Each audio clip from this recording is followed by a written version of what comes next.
할렐루야. 아멘. 네, 오늘도 주님 앞에 나오신 여러분들 사랑하고 환영합니다. 오늘도 우리가 찬양을 통해서 우리 주 예수 그리스도 앞에 한 걸음 나아가겠는데요. 우리 함께 찬양으로 고백합니다. 나를 통하여.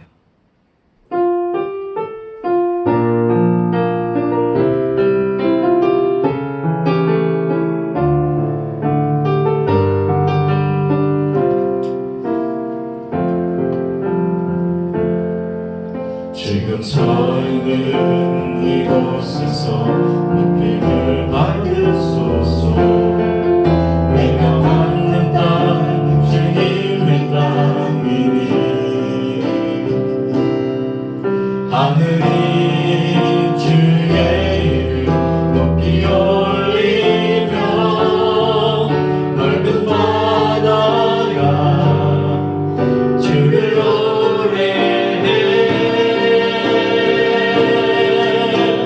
모든 만물 주를 경배 모든 입술 주를 찬양해 천지를 만드신 만물의 통치자 높이 들어가소서.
우리 다 함께 사도신경으로 신앙 고백하겠습니다. 나는 전능하신 아버지 하나님 천지의 창조주를 믿습니다. 나는 그의 유일하신 아들 우리 주 예수 그리스도를 믿습니다. 그는 성령으로 잉태되어 동정녀 마리아에게서 나시고 본디오 빌라도에게 고난을 받아 십자가에 못 박혀 죽으시고 장사된 지 사흘 만에 죽은 자 가운데서 다시 살아나셨으며 하늘에 오르시어 전능하신 아버지 하나님 우편에 앉아 계시다가 거기로부터 살아있는 자와 죽은 자를 심판하러 오십니다. 나는 성령을 믿으며 거룩한 공교회와 성교의 교제와 죄를 용서받는 것과 몸의 부활과 영생을 믿습니다. 아멘.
우리에게 주시는 하나님의 말씀은 구약에 있는 여호수아 11장 16절에서 23절까지입니다.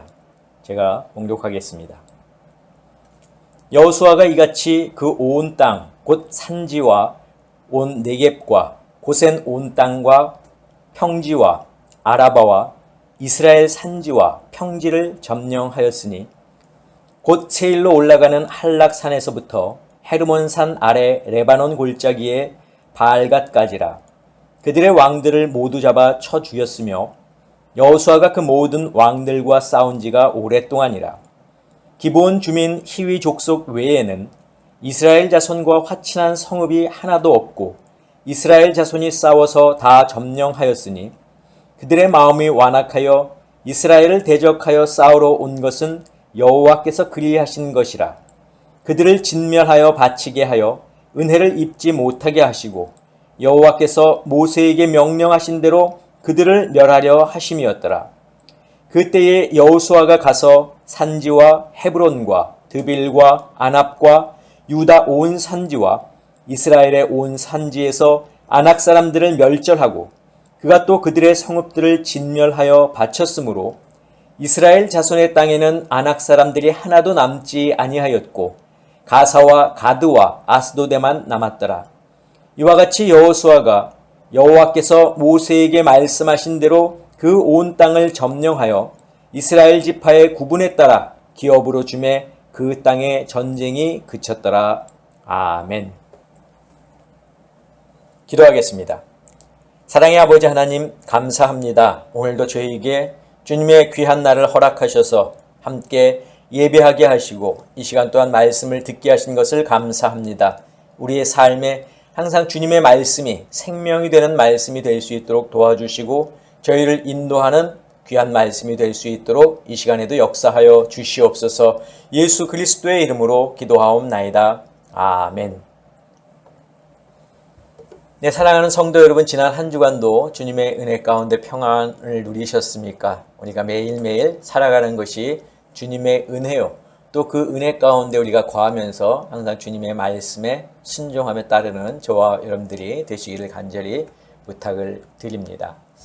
자, 우리는 지난주에 이스라엘이 이 가나안 남부 그 족속들의 그 연합군과 싸워서 이겼던 그런 이야기에 대해서 우리가 함께 말씀을 들었죠. 자, 오늘은 우리가 이제 이스라엘 백성들이 가나안 북부 이제 연합군과 싸우는 이야기에 대해서 간단하게 좀 살펴볼 텐데, 자, 이스라엘이 이 가나안 남부 지역을 모두 점령하자 이 소식을 누가 들었냐? 하솔 왕 야빈이 듣게 됩니다. 당시 이 하솔은 가나안 북쪽에서 가장 큰 성읍이었고, 이 하솔 왕 야빈은 가나안 북쪽에서 막강한 힘을 가지고 있었습니다. 자, 이스라엘이 이 가나안 남부 연합군과의 싸움에서 승리를 거두고 그 모든 지역을 점령했다는 소식을 이 하솔 왕 야빈이 듣고서는 가나안 북쪽에 있는 또 다른 왕들 그리고 족속들의 사람들을 보내서 이 소식을 알립니다. 그리고 이스라엘과 함께 싸울 가나안 북쪽의 이 연합군을 결성하게 됩니다.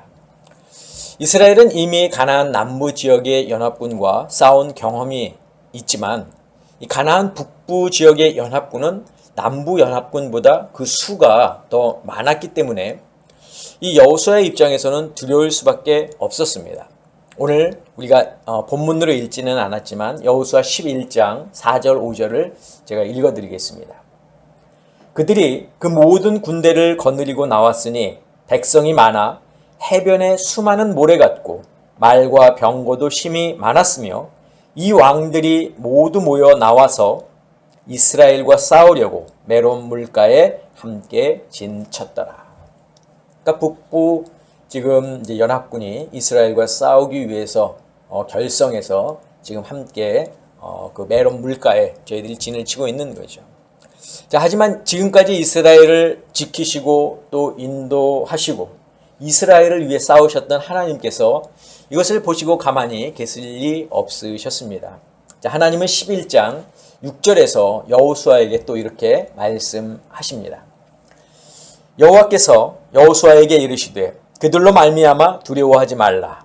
내일 이맘때에 내가 그들을 이스라엘 앞에 넘겨주어 몰살시키리니 너는 그들의 말 뒷발에 힘줄을 끊고 그들의 병거를 불사르라 하시니라. 자, 언제나 그랬듯이 하나님은 여호수아를 어떻게 하셨습니까? 안심시키셨습니다. 그리고 적들을 이스라엘의 손에 넘겨줄 것을 약속하셨습니다. 자, 하나님의 말씀대로 이스라엘은 가나안 북부 연합군과의 싸움에서도 어떻게 되죠? 승리를 하게 됩니다. 오늘 함께 읽은 본문 16절에서 23절은 바로 여호수아가 정복한 이 가나안 지역에 대한 설명을 소개하고 있는데, 자, 우리가 여호수아서 1장부터 오늘 11장까지 읽는 동안 이스라엘은 요단을 건너고 여리고성과 아이성을 장악하고 그 후 가나안 남부 지역을 점령했고, 또 오늘 본문에서는 또 이 가나안 북부 지역을 점령함으로써 여호와 하나님께서 모세에게 말씀하신 온 땅을 점령하게 됩니다. 자, 성경에는 기록하고 있지 않지만 이스라엘이 요단강을 건너서 여리고성을 점령하는 것을 시작으로 해서 가나안 북부 점령을 마치는 데까지 걸린 시간은 얼마나 되었느냐? 7년 정도가 됩니다. 자, 성경은 이를 11장에 걸쳐서 간단하게 기록하고 있지만 이스라엘은 가나안을 정복하기 위해서 이 7년이라는 긴 시간을 보내야 했습니다. 자, 오늘 본문 18절에서도 가나안을 정복하는 데 시간이 오래 걸렸음을 간단하게 설명하고 있는데 18절을 보겠습니다. 여호수아가 그 모든 왕들과 싸운 지가 오랫동안이라. 자, 그리고 마침내 이 전쟁이 어떻게 됩니까? 끝이 납니다. 전쟁이 끝나고 이스라엘은 각 지파별로 땅을 분배받게 되는데 23절에서 그것을 이야기하고 있죠. 이와 같이 여호수아가 여호와께서 모세에게 말씀하신 대로 그 온 땅을 점령하여 이스라엘 지파의 구분에 따라 기업으로 주매 그 땅의 전쟁이 그쳤더라. 자, 그렇다면 왜 이스라엘은 이렇게 긴 시간에 걸쳐서 가나안을 정복하여 가나안 땅을 차지했을까요? 물론 하나님께서 애굽의 노예로 있던 이스라엘 민족을 인도하셨고 그들에게 가나안 땅으로 가도록 명령하셨기 때문이기도 하지만, 자, 그것이 가나안 땅을 정복하게 되는 직접적인 이유는 아닙니다. 자, 하나님께서 이스라엘로 하여금 가나안 땅을 차지하게 하신 이유는 바로 아브라함과의 약속을 지키시기 위해서입니다. 자, 우리는 그 약속을 창세기에서 찾아볼 수 있는데 창세기 12장 7절을 보겠습니다. 여호와께서 아브라함에게 나타나 이르시되 내가 이 땅을 네 자손에게 주리라 하신지라. 자, 약속을 한 군데 더 볼 텐데요. 창세기 13장 15절입니다. 보이는 땅을 내가 너와 네 자손에게 주리니 영원히 이르리라. 자, 하나님께서는 아브라함에게 하신 약속은 무엇이었습니까? 바로 가나안 땅을 아브라함과 그 자손들에게 주시겠다는 것이었죠. 자, 우리가 이 약속을 두 군데만 지금 살펴봤지만 아브라함에게 하신 하나님의 이 약속은 성경에 여러 군데가 나옵니다. 자, 그러나 하나님께서 아브라함에게 가나안 땅을 주시기 위해서 먼저 선행되어야 할 것이 있습니다. 그것은 무엇이냐면 아브라함의 자손들이 많아져야 하는 겁니다. 자, 아브라함의 이 자손들이 가나안 땅을 소유하게 되더라도 그들의 숫자가 많지 않다면 그 땅을 지켜낼 수가 없지요. 다른 민족과의 전쟁에서 이길 수 없고 그 땅을 뺏기게 되는 것은 뻔한 일입니다. 그래서 하나님은 아브라함에게 자손의 복까지 함께 더하여 약속을 해 주시는데 창세기 13장 16절입니다. 내가 네 자손이 땅에 티끌 같게 하리니. 자, 창세기 12장 2절에서도 또 약속을 하시는데 내가 너로 큰 민족을 이루고 네게 복을 주어 내 이름을 창대하게 하리니 너는 복이 될지라. 즉 하나님은 이 아브라함에게 가나안 땅을 주시겠다는 약속 외에도 그 땅을 저희들이 차지하고 그 땅을 소유할 수 있도록 많은 자손들을 주겠다고 약속하셨습니다. 자, 그러나 인류의 역사 속에서도 나타나는 것처럼 한 나라나 민족이 흥하고 망하는 것이 비일비재하지요. 그러니 숫자가 얼마 되지 않는 어떤 가문 혹은 소수 민족들이 강대국 사이에서 영원히 존재하는 것은 거의 불가능합니다. 바로 지금 아브라함과 그의 가족들이 그런 위치에 있죠. 자, 100세에 얻은 아들 이삭을 통해서 큰 민족을 이루고 그 가문이 가나안 땅에서 영원히 존속한다는 것은 사실 지금 현재의 모습으로는 힘든 일입니다. 게다가 이 가나안은 아시아와 유럽과 또 아프리카를 연결하는 그런 전략적 요충지이기 때문에 그 지역에서는 예전부터 수많은 전쟁이 있었고 수많은 나라와 민족이 새로 일어나고 망하였습니다. 그런데 그 사이에서 아브라함의 가문이 살아날 확률은 희박합니다. 자, 그래서 하나님은 어떻게 하십니까? 이 아브라함의 자손들이 주변 강대국들의 공격으로 멸망하지 않으면서 또 그 수가 한 민족을 이룰 만큼 많아지도록 하셨는데 그것이 바로 그의 후손들을 애굽으로 보내는 것이었습니다. 창세기 46장 3절을 보겠습니다. 하나님이 이르시되 나는 하나님이라 네 아버지의 하나님이니 애굽으로 내려가기를 두려워하지 말라. 내가 거기서 너로 큰 민족을 이루게 하리라. 자, 물론 이 말씀은 아브라함에게 하신 것이 아니라 그의 손자인 야곱에게 하신 말씀이지만 하나님은 아브라함에게 하신 큰 민족을 이루게 하시겠다는 약속을 지키시기 위해서 그의 자손들을 어떻게 하십니까? 애굽으로 보내십니다. 바로 우리가 잘 아는 요셉을 먼저 노예로 보내셔서 그 애굽의 총리가 되게 하시고 또 그의 가족들을 애굽으로 보내시는 이야기, 그 속에서 우리는 하나님의 놀라운 계획을 볼 수 있습니다. 자, 아브라함의 자손들이 큰 민족을 이루기 위해서는 그 애굽에서 겪어야 하는 고난도 있었습니다. 바로 애굽인들의 노예로 살아가는 거죠. 비록 힘든 노역, 또 노예의 신분이라고 하는 큰 짐이 저희들에게 있기는 했지만 이스라엘 백성들은 그곳에 노예로 살면서 큰 민족을 이룰 수 있을 만큼 그 숫자가 많아졌죠. 당시에 애굽이 강대국이었기 때문에 주변 다른 나라들이 감히 애굽을 쳐들어올 수 없었기 때문에 하나님은 그들이 거기서 비록 노예 생활을 하지만 수가 번성할 수 있도록 만드셨다는 겁니다. 자, 그리고 때가 되었을 때에 하나님은 모세를 통해서 그들을 애굽에서 인도하셨고 가나안 땅으로 들이셨으며 그 땅을 소유하도록 하셨습니다. 자, 이로써 하나님은 당신께서 아브라함에게 하셨던 약속을 이루셨습니다. 자, 그러면 우리는 이런 생각을 해볼 수가 있는데 왜 하나님은 아브라함에게 큰 민족을 이루게 하시고 그 후손들에게 가나안 땅을 주셨는가 하는 것입니다.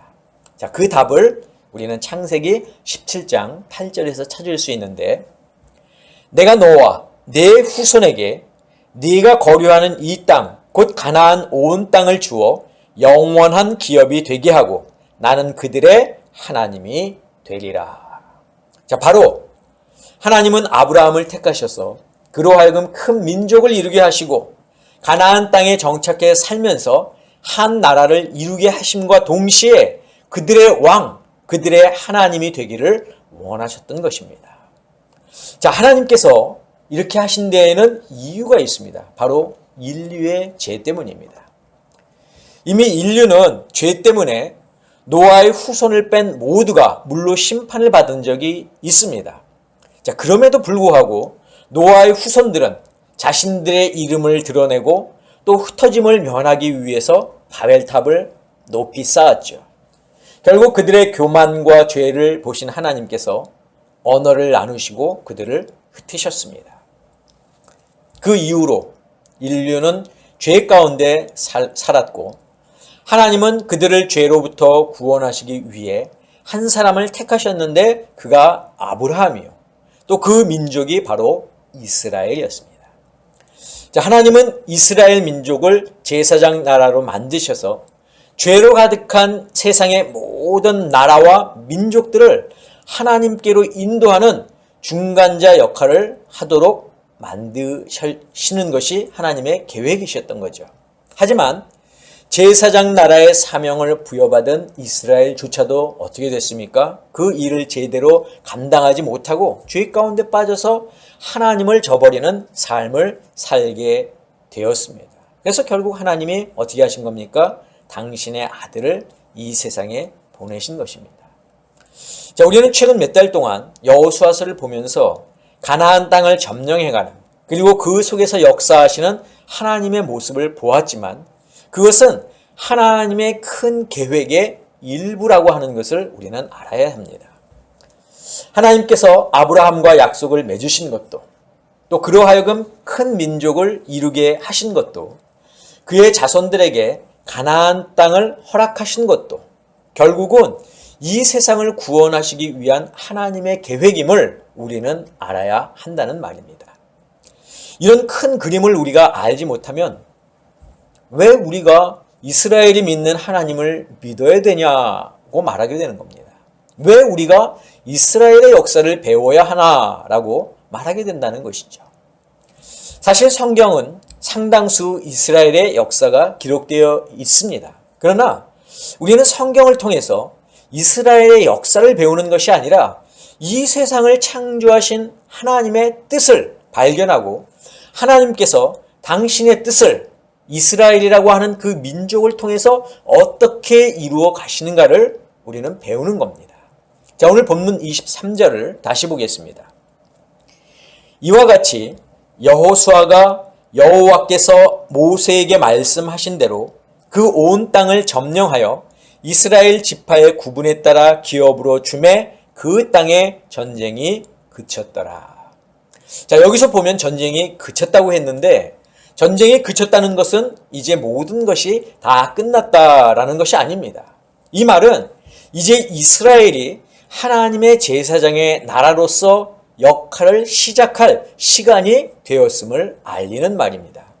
그렇기 때문에 우리는 성경의 말씀을 세상을 향한 하나님의 구원의 차원에서 읽고 또 이해해야 합니다. 아브라함에게 하신 약속도, 이스라엘에게 가나안 땅을 점령하도록 하신 것도, 예수님을 이 세상에 보내신 것도, 또 예수님께서 제자들을 땅끝까지 보내신 것도 모두가 다 구원의 차원에서 봐야 한다는 거죠.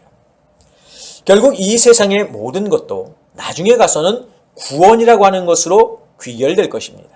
우리가 사는 것도, 우리가 하나님을 섬기며 예배하는 것도, 우리가 말씀에 순종하는 것도, 우리가 복음을 전하는 것도 마지막에 가서는 이 모든 것이 구원으로 모아진다는 말입니다.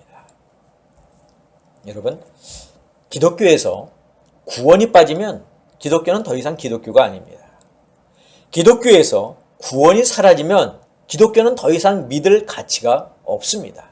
그만큼 하나님은 구원을 중요하게 생각하셨고 인류의 구원을 위해 당신의 모든 것을 아낌없이 우리에게 부어주셨습니다. 사랑하는 성도 여러분, 우리가 믿음 생활을 하면서 이런 하나님의 은혜를 깨닫지 못한다면 우리는 하나님이 단지 나에게 복 주시기 위해서 존재하시는 분으로밖에 이해하지 못합니다. 이 생애에서의 나의 안전과 행복을 위해서 하나님을 믿는 것으로밖에 이해하지 못한다는 말입니다. 우리의 존재의 이유가 무엇입니까? 이 생에서의 행복이 그 이유입니까? 결코 그럴 수 없습니다. 우리의 존재의 이유는 바로 영원한 하나님을 예배하고 찬양하는 것이며 구원에 있음을 기억하시기를 바랍니다. 이러한 사실을 잊어버리기 때문에 이스라엘을 포함한 사람들은 세상에서 기쁨과 만족을 추구하며 살아갑니다. 사랑하는 성도 여러분, 아브라함에게 하신 약속을 잘 기억하시기 바랍니다. 그 약속은 바로 나를 위한 약속이기도 합니다. 나의 구원을 위한 약속이란 말입니다. 이스라엘이 가나안 땅을 점령할 수 있도록 하나님께서 그들을 위해서 싸우신 이유도 바로 나의 구원을 위해서입니다. 그리고 예수님께서 이 땅에 오신 이유도 바로 우리의 구원을 위해서입니다. 우리는 하나님의 구원이 없이는 살 수 없는 존재입니다. 하나님의 구원만이 우리를 살릴 수 있습니다. 오늘 이 시간 아브라함에게 하셨던 약속이 또 이스라엘이 가나안 땅을 점령한 사건이 모두가 나의 구원과 관계 있음을 여러분들 기억하시고 구원받은 하나님의 백성으로서 살아가는 저와 여러분들 모두가 되시기를 주님의 이름으로 축원합니다. 기도하겠습니다. 사랑의 아버지 하나님, 아브라함과 한 그 약속이 단지 아브라함과 한 약속이 아니라 이스라엘과 한 약속이 아니라 바로 나와 한 약속이요 우리와 한 약속임을 저희들이 믿습니다. 그 약속을 통해서 하나님은 저희에게 구원을 허락하셨고 이제 우리가 하나님의 구원받은 백성으로서 이 땅에 살아가게 하시니 주님, 이 땅에서의 생도 또 우리가 하나님의 나라에서의 삶을 살 때에도 진정한 하나님의 구원받은 백성으로서의 삶을 살아가는 저희들 모두가 되게 하여 주시옵소서. 이제는 우리 주 예수 그리스도의 은혜와 하나님의 그 크신 사랑하심과 성령님의 역사하심이 오늘 말씀을 듣고 하나님의 그 약속을 기억하며 하나님의 구원받은 백성으로 살기를 다짐하는 사랑하는 당신의 성도들 머리 위에 저희들의 가정 위에 저희들의 자녀 위에 건강 위에 직장과 사업과 일터 위에 지금부터 영원까지 함께 하옵시기를 간절히 축원하옵나이다. 아멘.